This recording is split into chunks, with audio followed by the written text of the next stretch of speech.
Mind blown. Nay, na kaninong motor to? Nakaharang.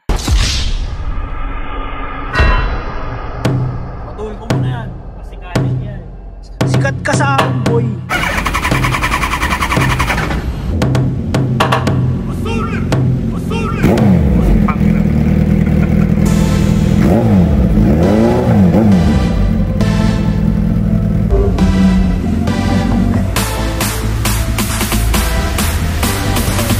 Ang mahirap pa dito, pag nililiko kasi siya, maliit yung turning radius. So minsan, kailangan mong umatras sa bante. Yung i-aangla mo yung standby, di ba? Ano yung angkla? Yung gaganon. Hindi ko kaya eh, natatakot. Takot ako eh. Yan, okay naman pumark dito, di ba? May karapatan. May karapatan, guys. Pwede na. Ano? Okay din. Okay din. Okay, may galaw. May tindig. May tindig. What's up sa inyo mga patatas? Tony here ng Taste Ride PH. At kung car guy kayo, tapos mahilig kayo sa 90s na kotse, lalo yung mga 90s, feel ko kilala nyo na ito. Rich Potato. Siguro. Hi guys, kamusta? First of all, nice to see you again. Yes. Lang. Galing lang. Katatap, ha? Nakagaling lang namin actually guys sa basketball. Tapos, na kasi kami, medyo matatanda na kami. So, shooting na lang ganun. Yun, kaya kami basketball attire. Hanggang 5 layup lang kami. Tapos, isang ankle breaker, 3 sham guard. Wow. Isang 3 jelly. Pero talo kayo kanina, diba? Talo kami. Konting history lang, si Rich Potato, mas kilala ko siya bilang Benny. Ano ko siya guys, classmate nung college. Way back, classmate ng college. 2013. High school pa lang ako nun eh. 2013 batch, pumasok tayo. Gago 14. 2013. Ilan ba tayo? 13 tayo? 13. Tapos, bira kasi ako magdayo sa North. Totoo. Excited ako na makasama ulit si Benny. Tsaka yung mga guys, mga tropa namin ng college. Jam and Iman. Nagpalit pala tayo. Ito yung good side. Nagpalit kami good side daw. Ano to guys, good side ng mukha Kaya showbiz eh. Ha? Kaya showbiz. Oh, showbiz may good side tsaka may bad side ng mukha eh. Ang dami ko natututunan kay Rich. Si Rich Potato. Ito seryoso na. Inspiration ko to kung bakit pinush ko rin yung mga friends ko sa Las Piñas, mga high school friends ko, na mag-push ng vlog. Kasi, isipin mo ngayon, starting from the bottom ngayon, 100k followers, congrats. Salamat to. Salamat. Matingin na, pahipo nung silver bottom. Dahil so, quick vlog lang ngayon, hindi naman talaga dapat kami magbablog. Pero kasi, dinala ni Benny, Hayabusa. Actually guys, bagong, mga 3 days pa lang sa akin to. So, wala pa ako masyadong alam sa kanya. So parang nasa part pa lang ako na research and development, kinakapa yung motor, ganyan. Yung clutch, yung biting, nung pag kailang kakagat yung ganito, yung sa preno, mahina yung preno sa ano ba yung ganun. So kinakapa-kapa ako. Kasi di ba dapat di mo plano mag-Hayabusa ngayon? Hindi mo mahanap yung susi. Ang kwento kasi niyan guys, hindi ko talaga kasi may Mio ako, kung hindi nyo alam. Meron akong Mio na sporty na naka Mio 1. Ano yun parang yun yung motor sa aming magtotropa. So, ginagamit siya minsan pang service. Hindi nila binalik kagabi. Tapos yung SIR nakagarahe na. So, wala. Ito na yung isang option. Yung mga subscriber ni Rich Potato. SIR, tapos naka-Hayabusa. Pinalad. Pinalad yun guys. Nadaan sa dasal. So, ano masishare mo so far sa experience? Experience ng Hayabusa? Well, sa akin, parang hindi siya pwedeng maliitin na motor. Kasi siya guys, 1349cc ata. Ba? May 1349cc, hindi ako nagkakamali. So, masyado siyang malakas, lalo na sa dulo. Mga nasa 4 RPM pataas, nababaliw na siya talaga.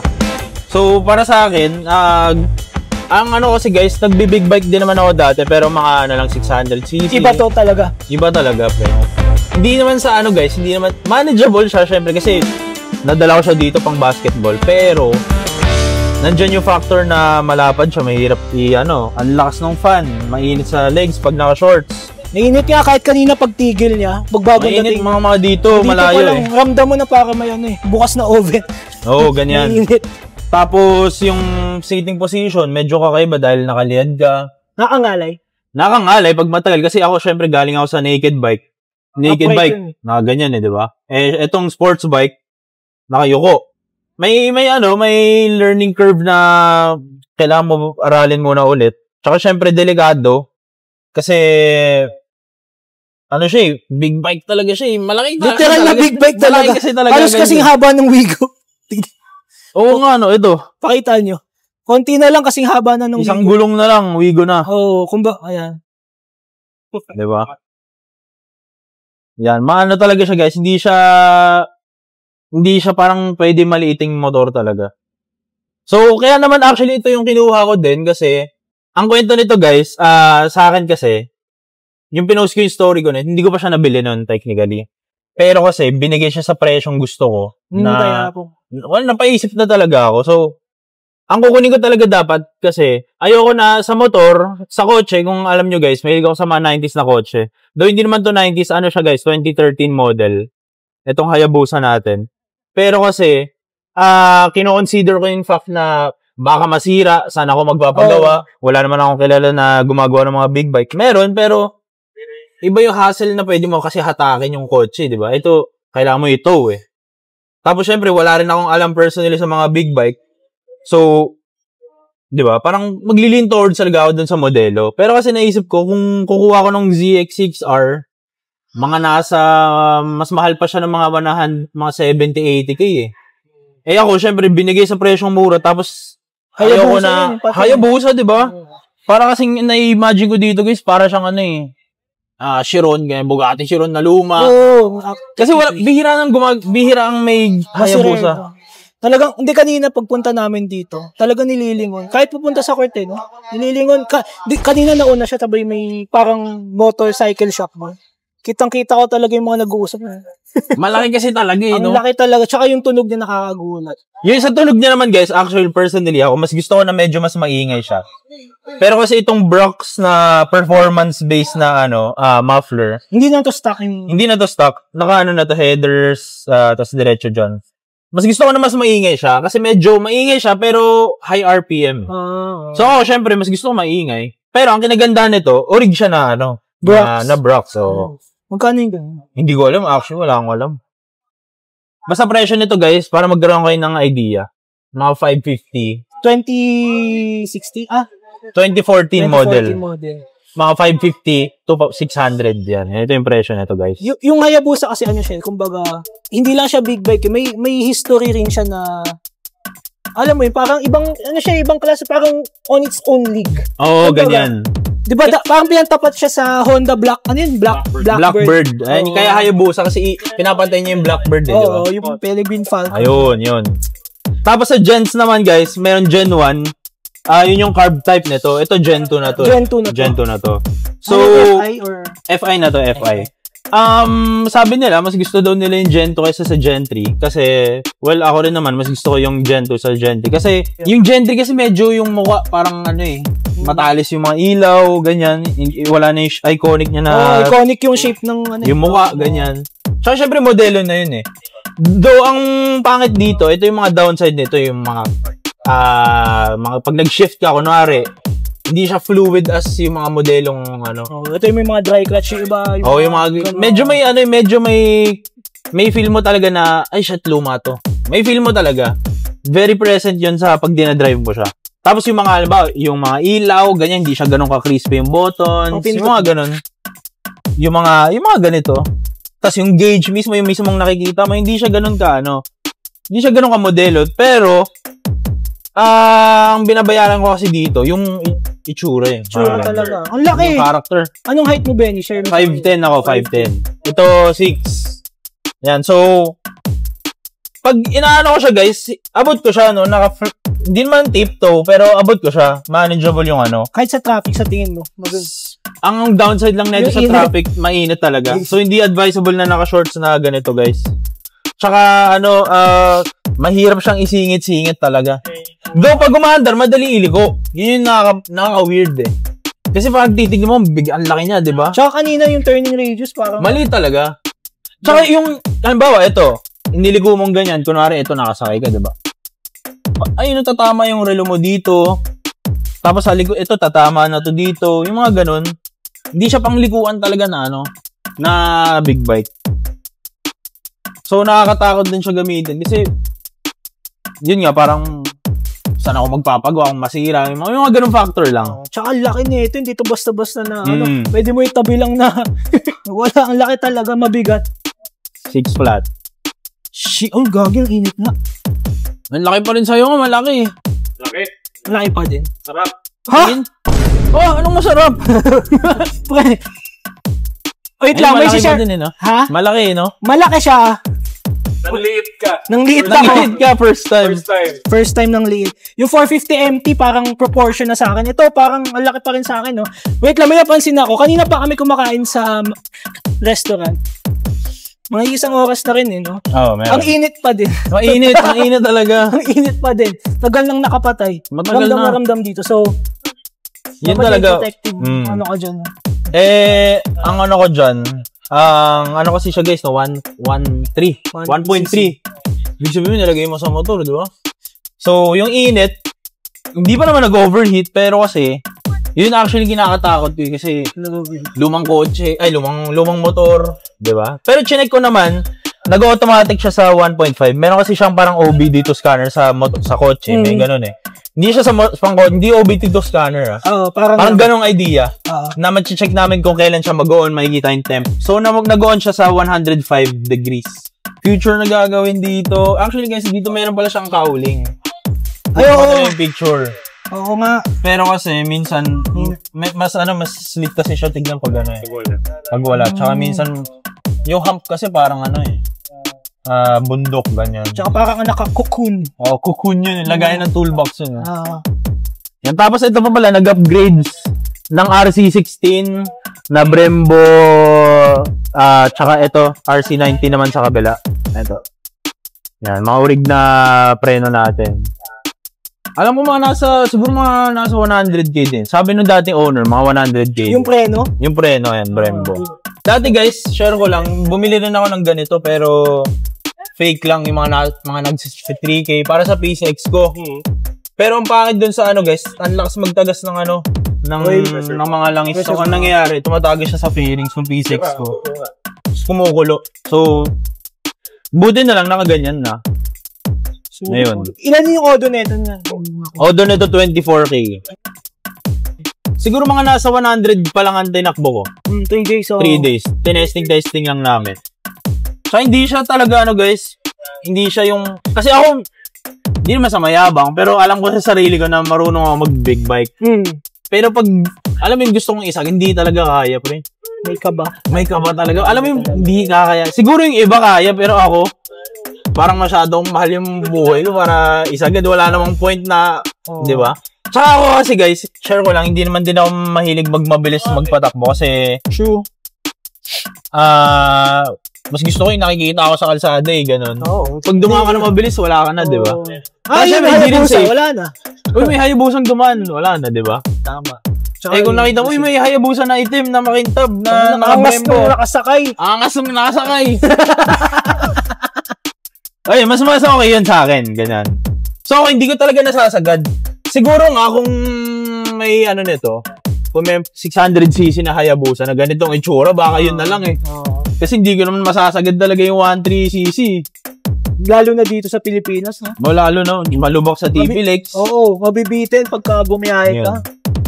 Ang advice ko pala para sa mga gusto kumuha ng big bike. Yan. Kunin, pag hindi kayo sure sa kunin nyo yung mga talaga, yung mga madali ibenta. May madali ibenta kasi, ako pagka bibili ako ng kino-consider ko talaga yung sawa na ako. May market pa rin kahit nagsawa. Hindi pang pag binili ko, talo ko mga 10k, 15k, 10k, pero na-enjoy ko. Diba, natuto rin naman ako. Learn from the best. Ang dami nyo yung naging big bike. Marami na guys actually NK400 at nakapag Benelli, dalawang Benelli na TNT, Z1 din, may yung R6 na luma. So parang ano siya guys, parang hindi siya ano bawat bike talaga may iba. Yung nakasakay ka pa sa RR, di ba? Oh, yung RR din, yung RR, S1000 RR. Oh, yung Kirat. Yung Kirat, yung magkabila ng ano. Asymmetric. Oh, asymmetric headlight. Ang pangit naman doon, yung gastos, yung maintenance. Iba, ito, alam mo na maintenance di pa. Wala pa kasi 3 days pa lang 3 days pa lang. Pero, ang idea ko sa, ito malakas sa gas. Yan, malakas sa gas. Sa kotse, ano mo siya mako-compare? Mas malakas pa gasolina nito sa SIR ko. Ay, SIR mo nakita ko sa vlog ang tip. SIR 13 11 to 13. 11 to 13. Ito, hindi ko pa sure. Kunwari ngayon, nakapag pa-full tank na ako. Kaso ba yung susi ko? Kunwari, ito. Tignan natin. Nakaano na ako Ayan, 28 na kilometers ang tinakbo ko. Tapos, nabawasan na yung full tank. Nabawasan lang. So, hindi ko sure kung matipid ba or what. Pero kasi full tank kanina lang. Hindi, kagabi pa. Pero hindi mo lang ginamit. Kagabi pa. Ito, ngayon, yung pagka-full tank ko, naka 28 kilometers na ako. Tsaka ito guys, miles per hour itong nasa labas, tas kilometers yung nasa loob. Kasi galing siyang US. Baliktad. US import kasi ito. Nice. Kaya miles siya.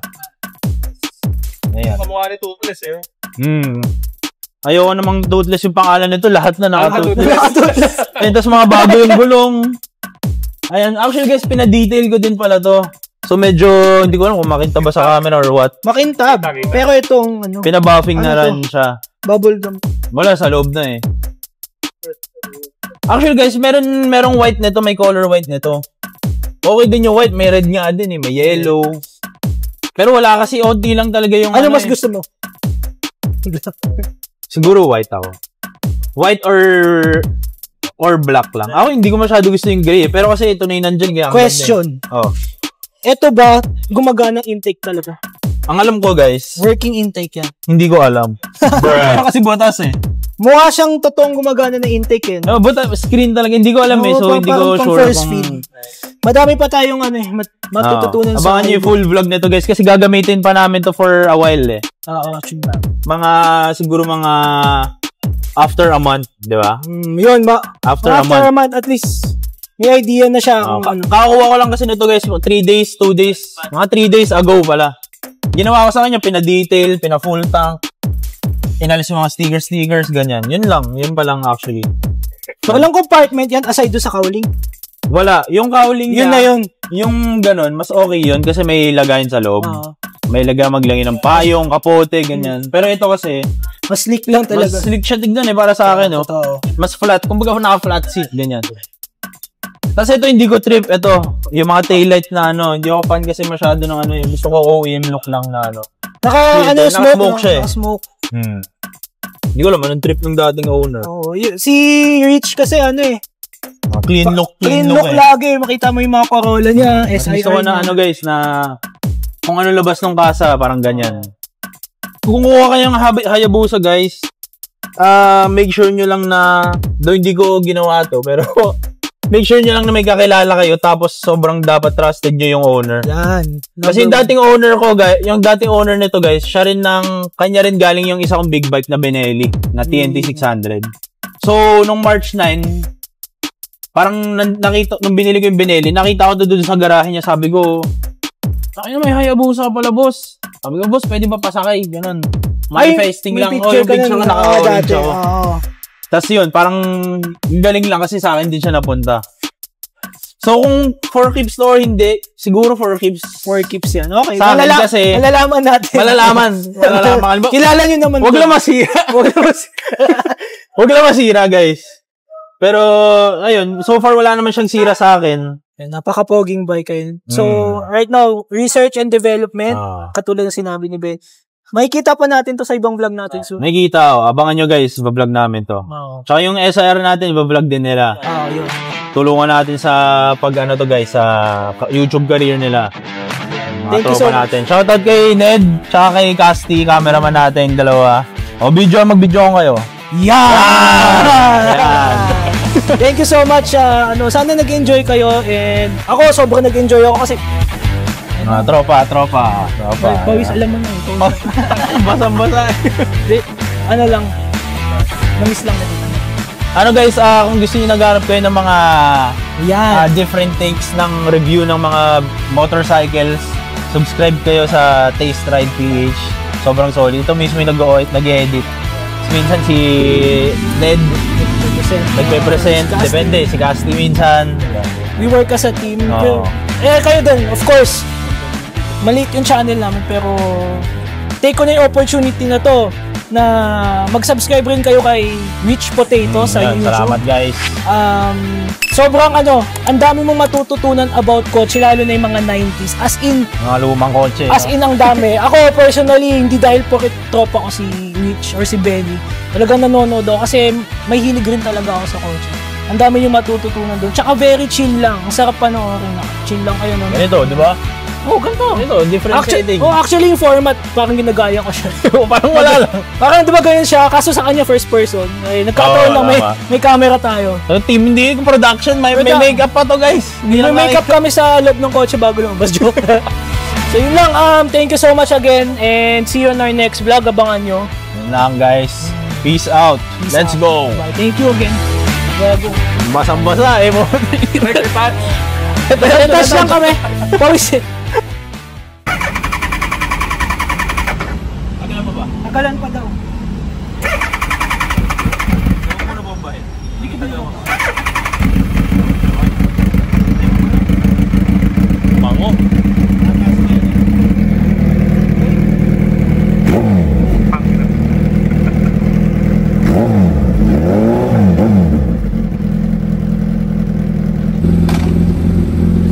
Kaya ito, mandang neto ka mo lang kasi. Mats lang.